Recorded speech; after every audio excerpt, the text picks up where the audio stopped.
Assalamualaikum warahmatullahi wabarakatuh dan salam sejahtera.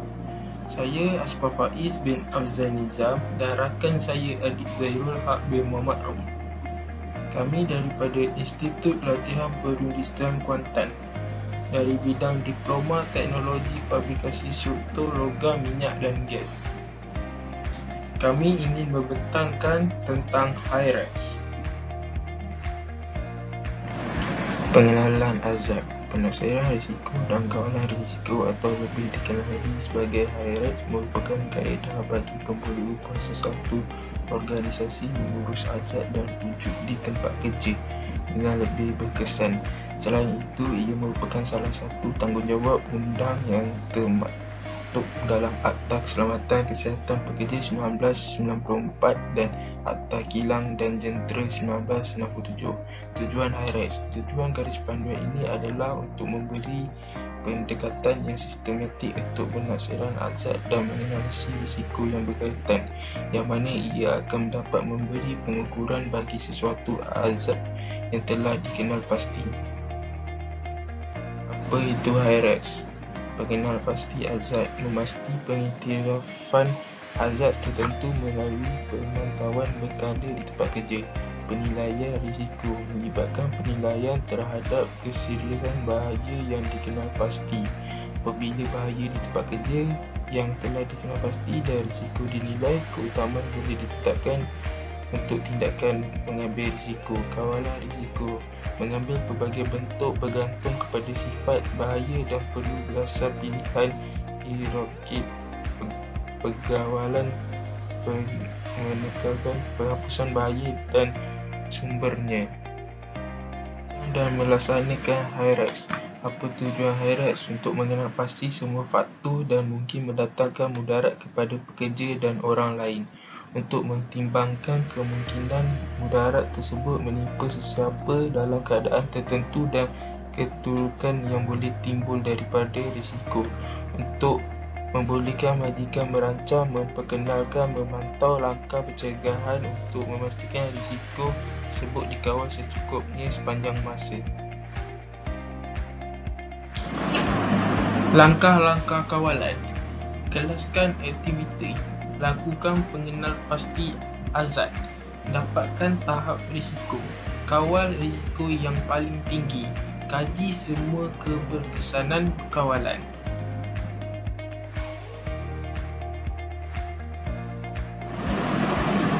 Kategori azab. Azab dikategorikan kepada 8 elemen. Yang pertama, kimia. Kedua, fizikal.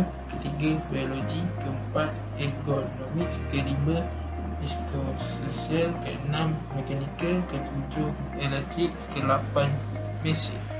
Proses Hyrax. Proses Hyrax memerlukan 4 langkah mudah. Pengelasan aktiviti kerja, mengenal pasti azab, menjalankan penaksiran risiko, kemungkinan berlakunya azab, memutuskan sama ada risiko boleh diterima, dan menggunakan langkah kawalan. Carta aliran proses Hyrax. Mengekalkan aktiviti kerja, perundingan, mengenal pasti azab, menaksir risiko, menyediakan pelan tindakan kawalan risiko, pelaksanaan, semakan wakil pekerja, wakil majikan.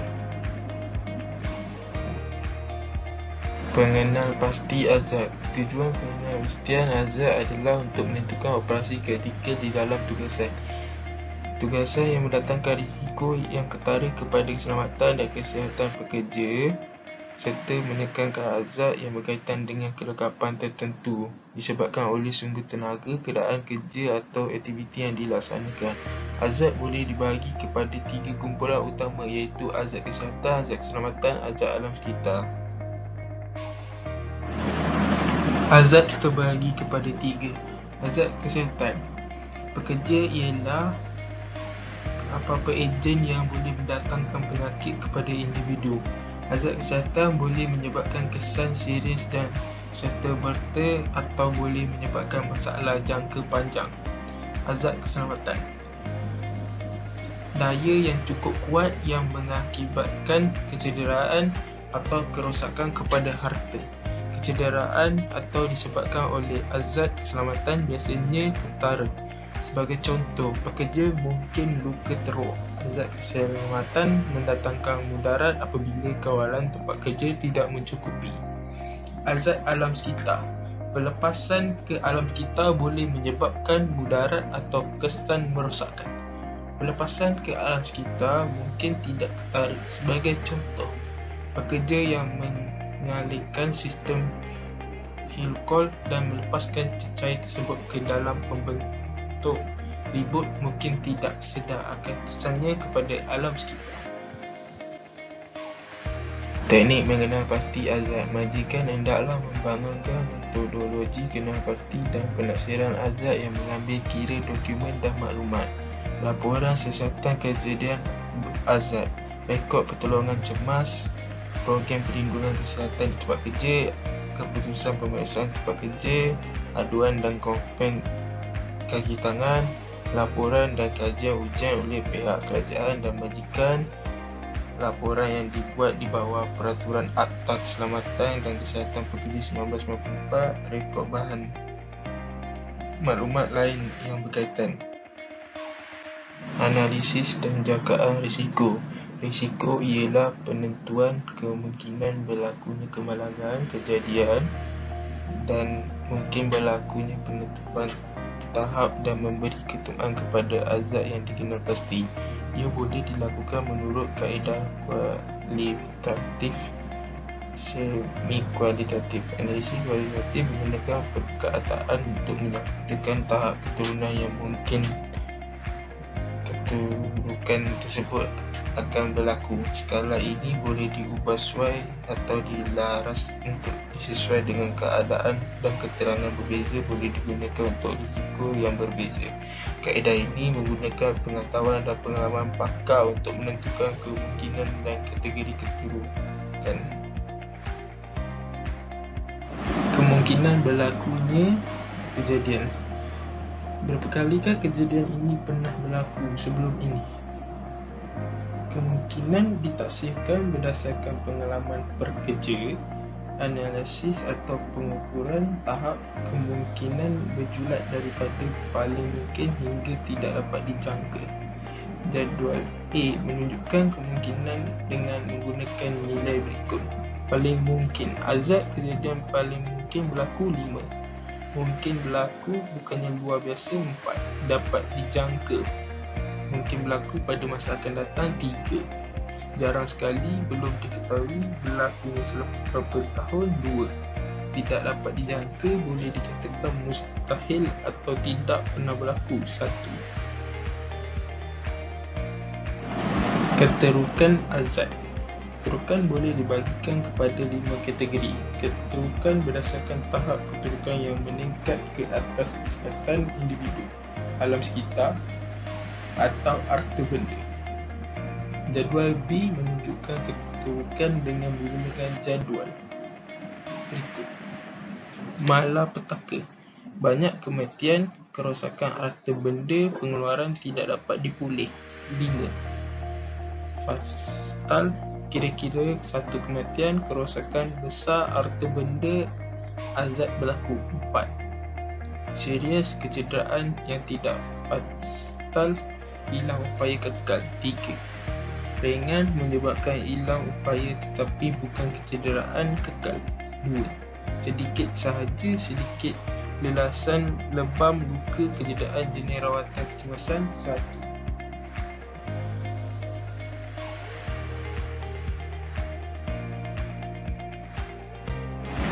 Penaksiran risiko. Risiko boleh dinyatakan dalam pelbagai cara untuk menyampaikan keputusan analisis bagi membuat keputusan tentang kawalan risiko.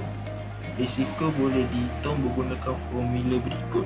Risiko relatif, kemungkinan ketertutukan. Nilai risiko relatif boleh digunakan untuk memberi keutamaan kepada tindakan yang perlu diambil untuk mengurus azab di tempat kerja. Jadual D menentukan keutamaan berdasarkan julat berikut. 15 hingga 25 tinggi. Risiko tinggi memerlukan tindakan segera untuk mengawal azab. 5 hingga 12 sederhana. Risiko sederhana memerlukan pendekatan terancang bagi mengawal azad. 1 hingga 4 rendah. Risiko yang dikenal pasti sebagai rendah boleh dianggap sebagai diterima pengurungan selanjutnya. Kawalan ialah penghapusan atau penyikiran azad yang mana ia tidak mendatangkan risiko kepada pekerja yang perlu memasuki kawasan atau bekerja menggunakan kelengkapan dalam tempoh kerja. Azad hendaklah dikawal tempat masalah pencetus. Sebaik-baiknya kawalan disediakan hampir dengan punca azad. Kaedah ini sering dirujuk sebagai kawalan kesejahteraan. Jika ini tidak berhasil, azad selalunya boleh dikawal sepanjang laluannya ke pekerja. Memilih kawalan yang sesuai melibatkan menilai dan memilih kawalan jangka pendek dan jangka panjang. Malasannya langkah jangka pendek untuk melindungi pekerja sehingga kawalan kekal dapat dilaksanakan. Melaksanakan kawalan jangka panjang apabila dapat dilaksanakan dengan bermuasabah. Jenis kawalan. Jenis kawalan terbagi kepada 4. Kawalan pada punca azad, kawalan kejahteraan, kawalan pentadbiran, kelengkapan pelindung diri. Kawalan pada punca azad. Yang pertama, penghapusan, penyikiran kerja, alatan, proses, mesin dan bahan yang berazad. Mungkin cara terbaik untuk melindungi pekerja. Contohnya, firma kita semula mungkin memutuskan untuk berhenti daripada membeli dan memotong tangki bahan api. Penggantian. Kadang-kadang berlakunya kerja yang sama menurut cara yang kurang berazad dapat dilakukan. Sebagai contoh, bahan kimia berazad boleh diganti dengan bahan kimia yang kurang berazad. Kawalan kejahteraan. Reka bentuk kerja dan proses boleh direka bentuk semula untuk menjadikan lebih selamat. Pengasingan. Jika azad tidak boleh dihapus atau diganti, ia boleh diasing, dibendung atau dijauhkan kepada pekerja. Otomasi. Proses berbahaya boleh diautomasi atau dimekanikkan. Sebagai contoh, robot kawalan komputer boleh mengendalikan operasi kipalan titik di dalam kilang pemasangan kereta. Pengadang. Azad boleh disekat sebelum ia sampai ke pekerja. Sebagai contoh, pelindung khas boleh mencegah kecederaan mata daripada sinaran arka kipalan. Penyerapan boleh menyekat atau menyerap hingga sistem kunci dari luar boleh mengasingkan punca tenaga. Pencairan sesetengah azad boleh dicair atau disebarkan. Sebagai contoh, sistem pengudaraan boleh mencapai gas toksik. Kawalan pentadbiran. Prosedur kerja selamat. Pekerja dihendaki menggunakan prosedur kerja selamat. Pengawalan dan latihan. Latihan awal tentang prosedur kerja selamat dan latihan ulangan hendaklah disediakan. Pengeliran kerja dan prosedur lain boleh mengurangkan masa pekerja terdedah kepada azad. Program pengemasan di tempat kerja. Pembaiki dan penyelenggaraan pengemasan di tempat kerja termasuk pencucian, pembukusan sisa dan pembersihan tumpahan. Kelengkapan pelindung diri. Kelengkapan pelindung diri bermakna kelengkapan yang dirancang untuk dipakai atau diguna oleh orang yang bekerja, di mana akan melindungi daripada risiko kesihatan atau keselamatan.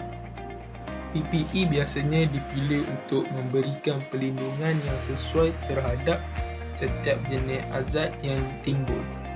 PPE juga termasuk pakaian yang diperlukan. Contoh, apabila terdapat azad trafik, hendaklah dipakai dan mestilah nampak jelas dan ketat.